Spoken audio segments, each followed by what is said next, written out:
আসসালামাইকুম স্যার, সারা বাংলাদেশের শিক্ষকদের দাবি নিয়ে যে আন্দোলন, এই আন্দোলন সম্পর্কে আপনার মন্তব্য কী? ধন্যবাদ আপনাকে। এই আন্দোলন আসলে একটা যৌক্তিক আন্দোলন। এদেশ স্বাধীন হওয়ার পর থেকে নিয়ে অদ্যাবধি যুগে যুগে সরকার পরিবর্তন হয়েছে, কিন্তু এমপিওভুক্ত বেসরকারি শিক্ষক সমাজের কোনো ভাগ্যের পরিবর্তন হয় নাই।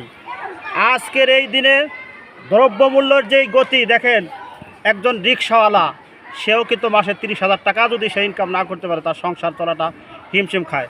আজকে ইবতেদায়ী একজন শিক্ষক, তার বেতন মাত্র 9,300 টাকা। আপনি বলেন 9,300 টাকা দিয়ে একটা ফ্যামিলি কীভাবে চলতে পারে? তার ছেলে আছে, মেয়ে আছে, মা বাবা আছে। এই সরকার, শুধু এই সরকার নয়, যেই সরকারই আসছে নির্বাচনের আগ দিয়ে তারা প্রতিশ্রুতি আমরা এ করবো ও করবো, কিন্তু কোনো সরকারই কথা রাখে নাই। আজকে বাড়ি ভাড়ার জন্য আন্দোলন করতেছেন শিক্ষক সমাজ। এই আন্দোলন আজকে নতুন আন্দোলন নয়, বিগত সরকারের সময় শিক্ষক সমাজ আন্দোলন করে আসছে।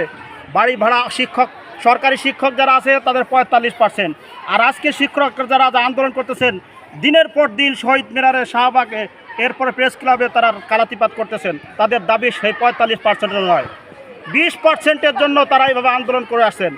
আর বর্তমান যে ইন্টারিম গভর্নমেন্ট, উনরা এটা তামাশা দেখতেছেন।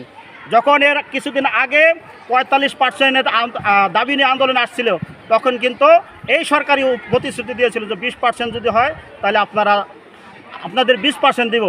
আজকে 20%-এর প্রতিশ্রুতি ওনারা দিয়ে এখন ওনারা তামাশা করতেছেন। 500 টাকা নাকি বাড়াইছিল, 500 টাকা আজকাল ভিক্ষুককেও কোনো ক্ষেত্রে দেওয়া যায় না। কোনো একটা প্রতিষ্ঠানের দাওয়াত খাইতে গেলে 500 টাকা দেওয়া যায় না। শিক্ষক সমাজ দেশের মানুষেরই একটা সমাজেরই অঙ্গ, একটা সম্মানের পজিশনে তারা আছে, কিন্তু এই দেশের সরকার, প্রত্যেক সরকারই এদেরকে সবসময় নাজেহাল করে আসে। একটা বিপর্যস্ত পরিস্থিতির মধ্যে এই সব সরকারি এই শিক্ষক সমাজকে ঠেলে দিয়েছে।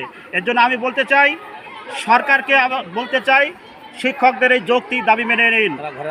শিক্ষকরা ঘরে ফিরে যাক, এবং ছাত্রছাত্রীরা আজকে দাখিল পরীক্ষা, টেস্ট পরীক্ষা আজকে শিডিউল ছিল, বন্ধ করা হয়েছে। এভাবে আর কতকাল চলবে? এভাবে ভালো দেখা যায় না। শিক্ষক সমাজ ঘরে ফিরে যাক, প্রতিষ্ঠানে ফিরে যাক, শিক্ষার্থীরা পড়ালেখায় মন দেখ। এদেশে শুধু না, পড়ালেখা যদি ভালো হয়, শিক্ষিত মানুষ যদি হতে পারে, তাহলে দেশ সুন্দর হবে এবং শিক্ষিত সমাজ গড়ে উঠবে। শিক্ষক সমাজকে এভাবে অবহেলিত করে একটা শিক্ষিত জাতি এবং একটা শিক্ষিত সমাজ গড়া কোনোভাবেই সম্ভব না। এর জন্য আমি আবারও এই সরকারকে আহ্বান জানাচ্ছি, শিক্ষকদের এই ন্যায্য দাবি মেনে দিন। উদ্ভূত পরিস্থিতি এড়াবার জন্য আশা করি আপনারা এটা মেনে নেবেন, অন্যথায় যে কোনো পরিস্থিতির জন্য এটা আপনারাই দায়ী থাকবেন। এদেশের আপামর জনতা মনে করে যে শিক্ষকদের যে দাবি আছে, এটা একটা যৌক্তিক